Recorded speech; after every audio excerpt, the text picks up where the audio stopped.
Hello বন্ধুরা, welcome to our new blogs. তো বন্ধুরা, আবার একটা নতুন ব্লগ নিয়ে চলে আসলাম। তো সকালে আমি চলে আসলাম মোটামুটি 9টার দিকে। এসে চলে আসলাম হসপিটালে একটা লোক ছিল স্যার, তাকে আনলাম, দিশারি হেলথ কেয়ার এনে ছেড়ে দিলাম। ছাড়ার পরে তারপরে আরও কোনো কাজ ছিল, সেগুলো করলাম। সেগুলো করার পরে আমি একটা ডাক্তার বসছিলো, সেখানে গেলাম। সেখানে গিয়ে দেখছি মোটামুটি ভালোই লোক ছিল। গিয়ে একটু রেস্ট নেওয়ার পরে আমি এনসিসি রুমে ঢুকি। এই দাদাগুলো ডাক্তারের সঙ্গে আসছিলো। এই ডাক্তার প্রতিনিয়ত মাসে একদিন আসে। তো গেছিলাম, দেখছি এখানে এনসিসি টেস্ট হচ্ছে, যেগুলো মানুষের পা বা নার্ভ ফুলে যায় বা টান টান ধরে, সেই জন্য এগুলো নার্ভের টেস্ট করা হয়। এই দাদাগুলো খুব সুন্দর সার্ভিস দিচ্ছিলো।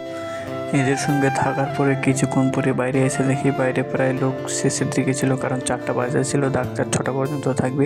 তো লোক মোটামুটি শেষের দিকে। তো আমি চলে আসলাম লেবে এসে মোটামুটি কাজ চলছিল। এখানে দাদা ইউরিন টেস্ট করছিল, তো আমিও কাজে লেগে পড়লাম। অনেকগুলো কাজ ছিল, কারণ সকাল থেকে ওখানে আছি। কাজগুলো না করলে তো আবার হবে না, সেই জন্য কাজ করা স্টার্ট করছি। আমিও সব কাজ প্রায় কমপ্লিট করতে করতে মোটামুটি 6টা বা 6:30টার দিকে বাজে গেছিলো। তো একটা দাদা ছিল, ও আবার আমাকে বাস স্ট্যান্ডে থেকে ছাড়িয়ে দিল।